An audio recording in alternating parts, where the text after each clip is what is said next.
Today's recipe. Hello friend, সবাই কেমন আছেন? আশা করছি সবাই খুব ভালো আছেন এবং সুস্থ আছেন। আমিও খুব ভালো আছি আপনাদের দোয়ায়।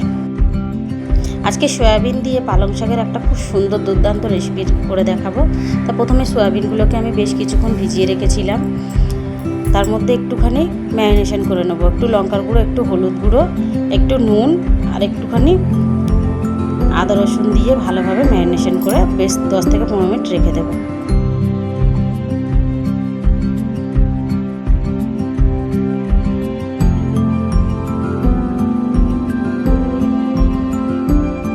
লবণটা বলতে ভুলে গেছি, আদা রসুন আর একটুখানি অবশ্যই পাতিলেবুটা দেবেন, সেখানে সয়া চাঙ্কের একটুখানি গন্ধটা একটু অন্যরকম বেরোয়।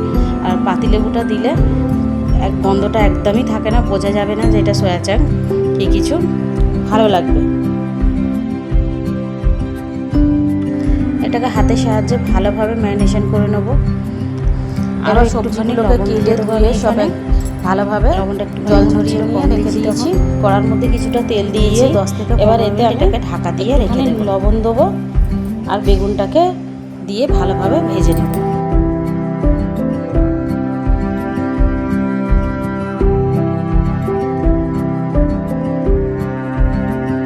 একটুখানি এখানে হলুদ গুঁড়ো দেবো। দেখতে পাচ্ছেন প্রথমে আমি এখানে একটুখানি লবণ দিয়েছি আর একটু হলুদ গুঁড়ো, অল্প করে তেল দিয়ে বেগুনটাকে ভেজে নেবো। বেগুনটাকে ভাজার কারণে কাঁচা গন্ধটা চলে যাবে আর খেতেও খুব ভালো লাগবে।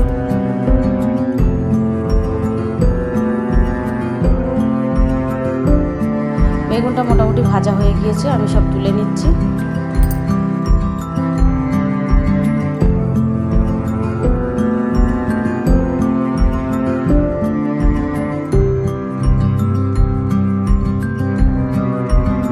এবার একটা কড়ার মধ্যে কিছুটা সর্ষের তেল নিয়েছি আর একটা তেজপাতা ফোড়ন দিয়েছি।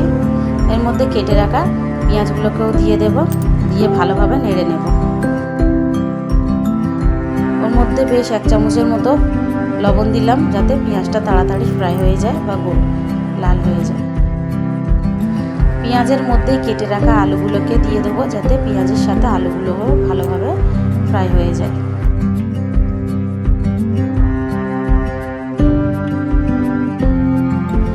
এবার 1 চামচের মতো আদা রসুনের পেস্ট দেব, দিয়ে এটাকেও ভালোভাবে ওর সঙ্গে নেড়ে নেব, যাতে আদা রসুনের কাঁচা গন্ধটা চলে যায়।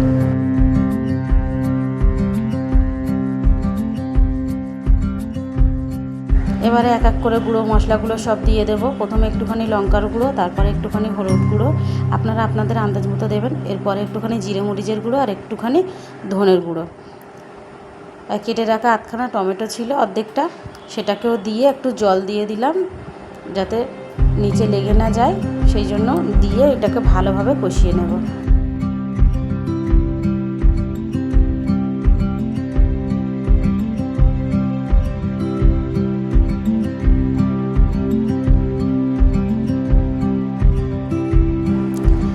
এবার মশলাটা কষানো হয়ে গেলে দেখতে পাচ্ছেন আমি কেটে রাখা মূলোগুলোকেও দিয়ে দেব।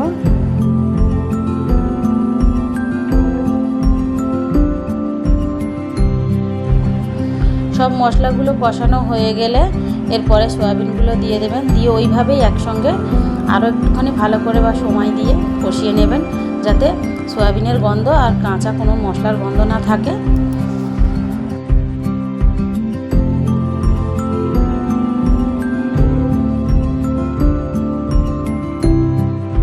আপনারা এইভাবে সয়াবিন দিয়ে আলু রান্না করতে পারেন, একই সেম। আমি এতে সবজিগুলো অ্যাড করেছি, আপনি সবজিগুলো দেবেন না।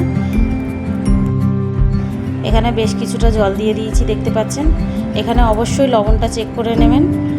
জলটা যতটা সিদ্ধ হতে সময় লাগবে আলুটা সয়াবিনটা, ততটাই জল দেবেন, কারণ শাকেতেও জল বেরোবে। একটা ঢাকা দিয়ে 5 থেকে 10 মিনিট মতো চাপা দেব।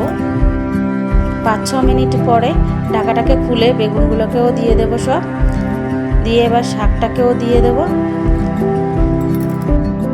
এবার শাকটা সিদ্ধ হওয়া পর্যন্ত অপেক্ষা করবো, 1-2 বার উল্টিয়ে নেব। দেখতে পাচ্ছেন শাক রান্নাটা কত লোভনীয় হয়েছে, একবার করে খেয়ে দেখে আমাকে বলবেন।